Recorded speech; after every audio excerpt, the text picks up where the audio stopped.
Halo orang-orang sukses yang hobinya rebahan sambil ngabisin kuota unlimited yang gak bakal habis-habis. Mimin ucapkan terima kasih karena sudah klik video ini. Mimin ingatkan bahwa konten ini full menceritakan sebuah alur cerita film, yang mana akan mengurangi kenikmatan kalian saat menonton filmnya secara langsung. Namun, kalau kalian suka dan gak masalah dengan spoiler, silahkan lanjut dan nikmati hidangannya. Kali ini Underland Movie bakal bacain alur cerita film The Mercenary. Film ini menceritakan tentang seorang sniper pasukan khusus yang terpaksa menghabisi seluruh temannya sendiri. Sebelum lanjut ke ceritanya, jangan lupa untuk subscribe channel ini, agar silaturahmi antara kita tetap terjaga sob.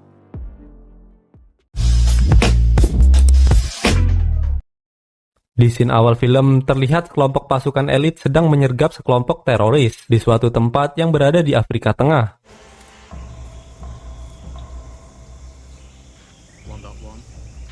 I'm counting at least 10 armed militia, maybe more inside.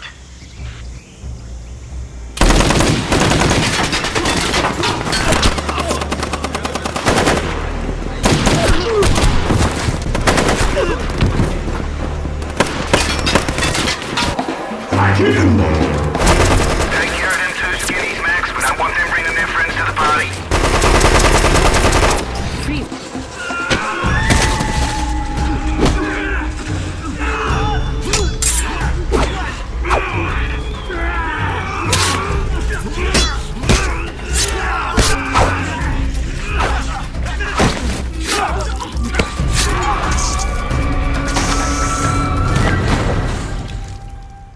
Di sini kita berkenalan dengan Max. Dia adalah seorang sniper yang memiliki kemampuan di atas rata-rata anggota lainnya. Setelah berhasil melakukan misi yang pertama, mereka kembali mendapatkan job di daerah Irak. Max yang merupakan seorang sniper ditugaskan untuk berjaga di sebuah bukit, sedangkan anggota lainnya menyerang dari jarak dekat.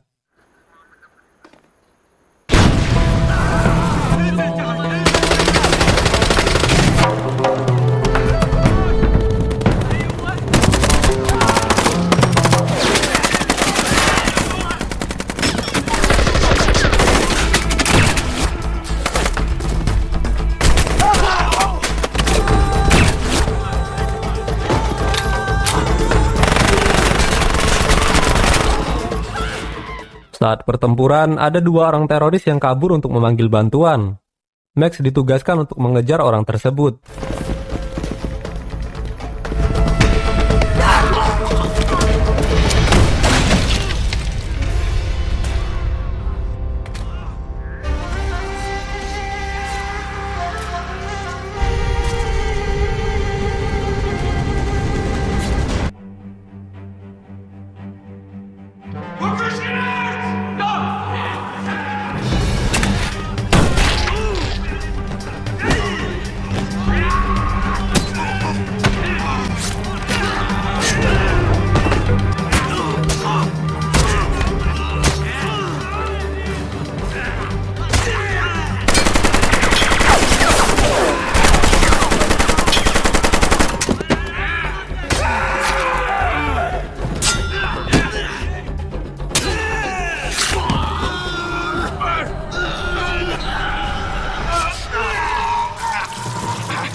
Kemampuan Max ini sangat luar biasa.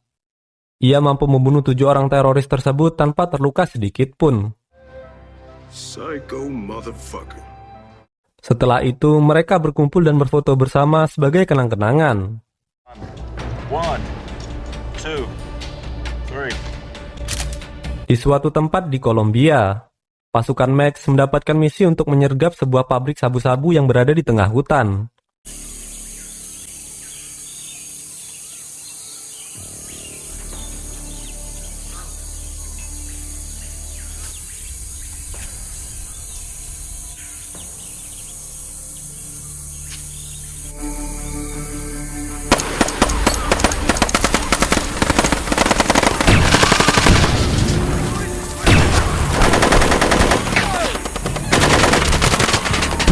Saat itu, ada seorang wanita yang tidak bersenjata di hadapan Max. Max pun terdiam, karena ia tahu wanita itu hanyalah seorang pekerja. Namun tiba-tiba, sebuah granat meledak tepat di depan Max. Beruntungnya, Max hanya terpental dan tidak mengalami luka yang serius. Dalam keadaan yang belum begitu stabil, Max melihat seorang perempuan yang berlari ke dalam hutan karena dikejar oleh rekannya yang bernama Johnny. Si Johnny ini berniat memperkosa wanita tersebut. Max pun mencoba bangun dan mengejar mereka berdua. Saat perempuan itu tertangkap oleh Johnny, Max menendang Johnny dan mencoba menyelamatkan wanita itu. You're gonna fucking love this. Safe now. Motherfucker! Yeah.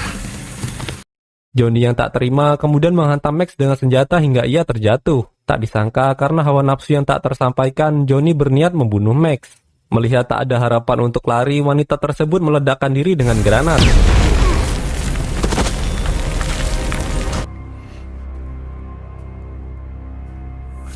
Yo, we should be selling this shit ourselves. We make 10 times what they're making with the feds. Yeah, right. Rekan-rekan yang lain mencoba mencari Max. Namun, si Johnny ini mengatakan kalau Max mungkin saja sudah mati. Walk in this hut before it exploded. He's fucking dead. Max, do you copy? Karena mereka hanya memiliki sedikit waktu, mereka pun pergi meninggalkan area tersebut. Max ternyata masih hidup. Beruntungnya, sayatan di lehernya tidak mengenai urat nadi. Max lalu mencoba berjalan mencari pertolongan, hingga Max sampai di sebuah gereja yang berada tak begitu jauh dari area tersebut.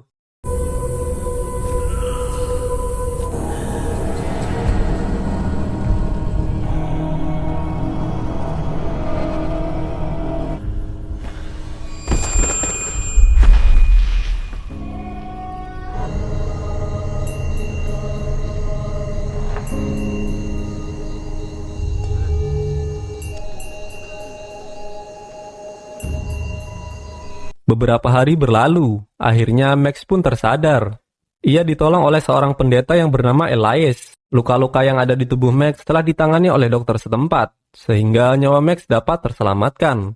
Setelah sedikit mengobrol, pendeta Elias mengajak Max melihat area sekitar gereja. Ia meminta Max untuk menyapu gereja sebagai bayaran untuk pengobatan yang ia berikan, dan Max pun melakukannya. Things cost money this church can't afford to spare. An honest man would want to return the favor. Setelah Max selesai menyapu, pendeta menawarkan bayaran atas kerja Max yang telah membersihkan gereja. Max tidak dapat menolak hal tersebut. Ia kemudian makan bersama dengan pendeta tersebut.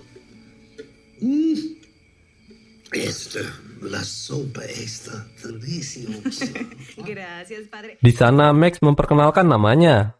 Dan pendeta Elias mengatakan bahwa mereka tidak bertemu secara kebetulan. Pasti ada sebuah alasan untuk pertemuan tersebut.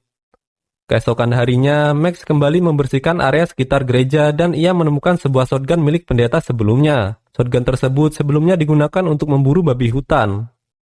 Saat proses ibadah, dalam khotbahnya pendeta Elias berpesan bahwa begitu penting melawan kejahatan dengan kebaikan. Ternyata daerah tersebut adalah desa yang dikuasai oleh kartel narkoba. Para wanita dan laki-laki dipaksa untuk bekerja membuat narkoba. Jika tidak mau, maka keluarga mereka akan disiksa bahkan dibunuh.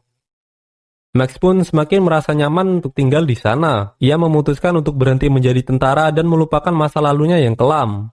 Keesokan harinya, seorang gadis berlari mencari perlindungan ke gereja. Ia berhasil melarikan diri dari dua orang anggota kartel yang mencarinya.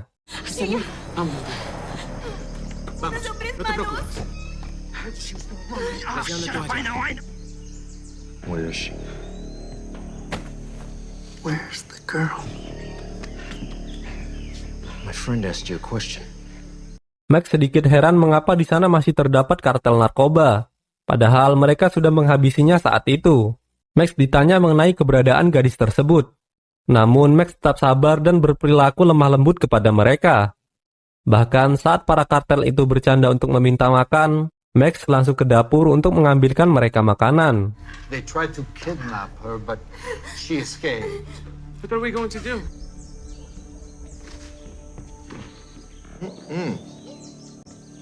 You bathe? This guy just smell like shit. Where's this fucking food? Get out of here. Para kartel itu pun pergi. Keesokan harinya, dua orang anggota kartel itu kembali datang ke gereja dan melihat gadis yang mereka cari. Mereka berniat membawa gadis itu kembali. And that is a lesson for our class. How... Ooh. I thought you said she wasn't here. Max berusaha membantu, namun kartel itu tetap memaksa untuk membawa gadis tersebut. Akhirnya Max pun lepas kendali. Max menghajar mereka dengan tangan kosong. Alright, now, you take her, I'll take care of him. New man.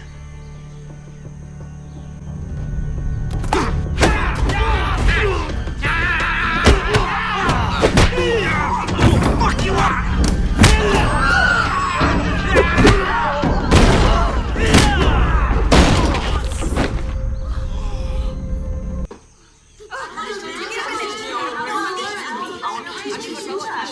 Melihat keahlian bela diri Max yang mumpuni, pendeta Elias meminta Max untuk mengajari warga di sana. Saat kartel itu kembali kepada bosnya, ternyata teman-teman Max di pasukan elit kemarin telah berhenti menjadi tentara dan memutuskan untuk menjadi kartel narkoba, menggantikan kartel yang waktu itu mereka habisi. Salah satu anggota kartel itu melihat foto Max dan menunjukkan kepada bosnya. Seluruh teman Max terkejut karena mereka mengira Max sudah meninggal. Guy right here, he would have killed the both of you two. Real fucking quick. Mercy must have left a bad taste in his mouth. That's the guy that I... Setelah itu, bos pun mendatangi gereja dan mencoba berbicara kepada Max. Bos mengatakan bahwa ia akan memukuli pendeta Elias dan pendeta Tiago, karena Max telah menghajar dua anak buahnya. Jika Max tak ingin hal itu terjadi, sebagai gantinya Max diundang makan malam di tempat bosnya. Di sini, bosnya masih berniat untuk merekrut Max. Dia tidak mau kehilangan Max yang merupakan anggota terbaiknya. Max pun setuju untuk hadir di acara makan malam tersebut. Di sana, bosnya kembali memberi tawaran untuk bergabung dengan mereka. Atau jika Max menolak, Max harus pergi dari kota tersebut. Thank you, sweetheart. Very nice.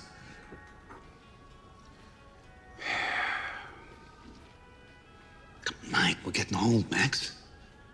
You know how it goes, mate? Dick fucking. I'll leave tonight, and you'll never have to see me again. Fuck. I'm begging you, please. Yeah, mate. No problems. Max yang sudah bertobat menolak untuk bergabung dan memilih untuk pergi. Dengan syarat mereka tidak akan mengganggu gereja itu lagi. Dan bosnya pun setuju. Tapi ternyata tawaran untuk pergi dari kota tersebut adalah gurauan belaka. Saat Max akan pergi, para kartel mendatangi gereja. Mereka menawan Esther agar Max tidak melawan. Max pun dihajar habis-habisan, bahkan disalib oleh mereka. Just fucking string this guy. You betrayed me twice. In a handle. Yeah?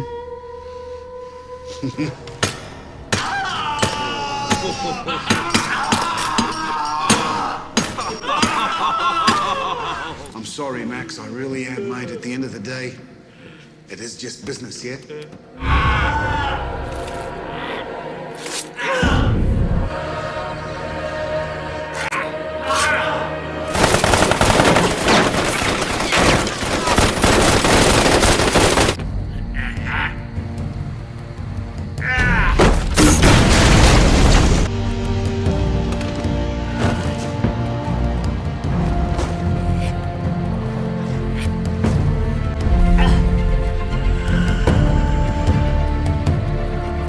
Beruntungnya Max berhasil keluar dari gereja sebelum gereja tersebut dihancurkan.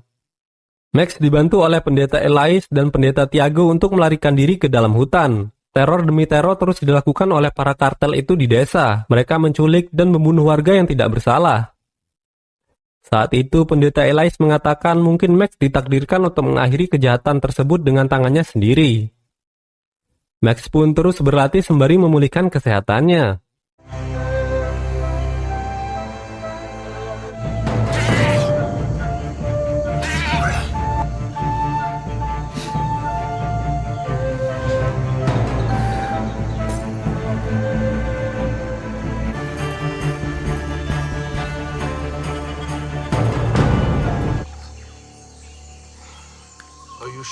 Ketika Max olahraga lari dan pendeta Tiago pergi ke desa, dua orang teman Max menemukan keberadaan pendeta Elias.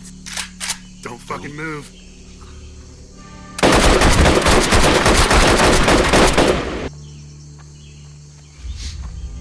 Never did like priests. Mereka kemudian menembaki pendeta Elias hingga ia meninggal. Saat kembali, Max sangat merasa terpukul.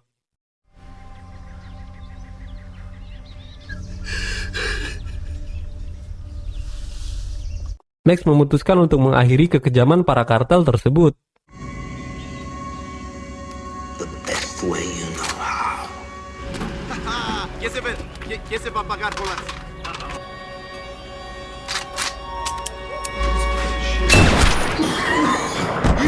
¡Corre!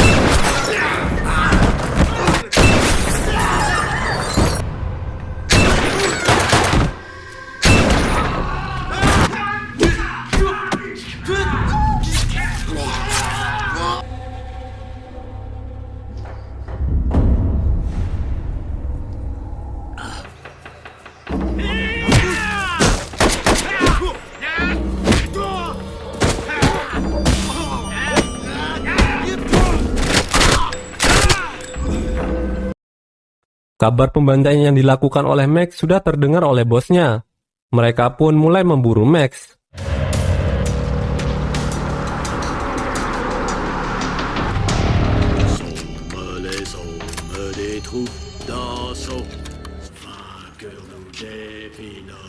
Don't move.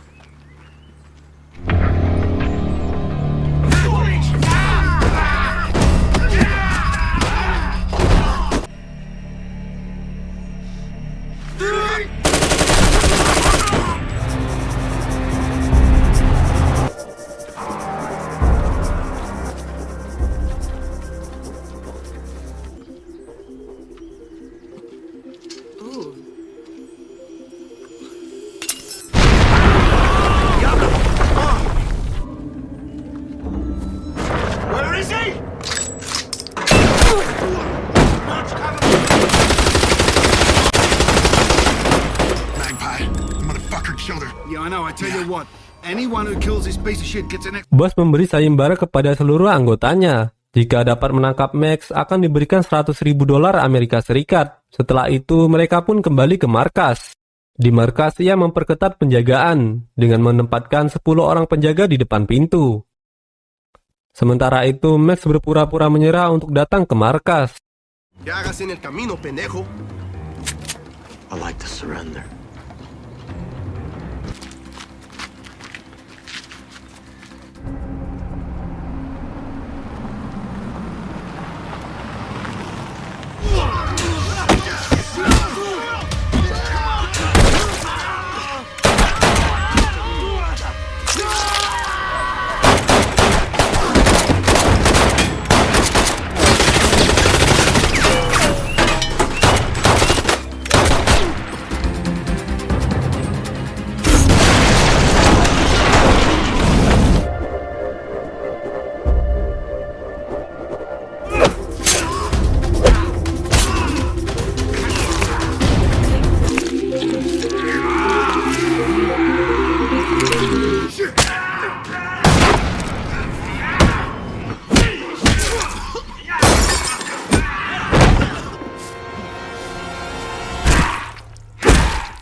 Yeah.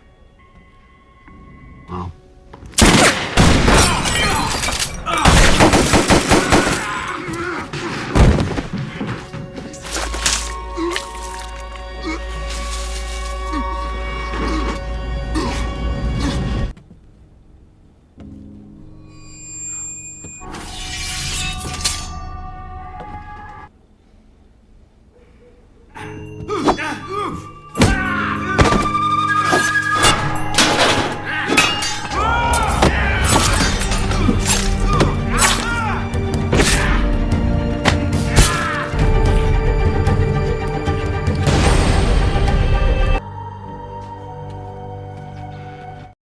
Setelah berhasil menghabisi seluruh anggota kartel di desa tersebut, Max pun pergi meninggalkan desa tersebut. Dan film pun selesai. Nah sob, bagaimana filmnya? Tuliskan komentar terbaik kalian di bawah. Jangan lupa untuk like dan subscribe channel ini. Tetap semangat menjalankan ibadah puasa Ramadan 1942 Hijriah. Underline Movie di sini. Bye-bye.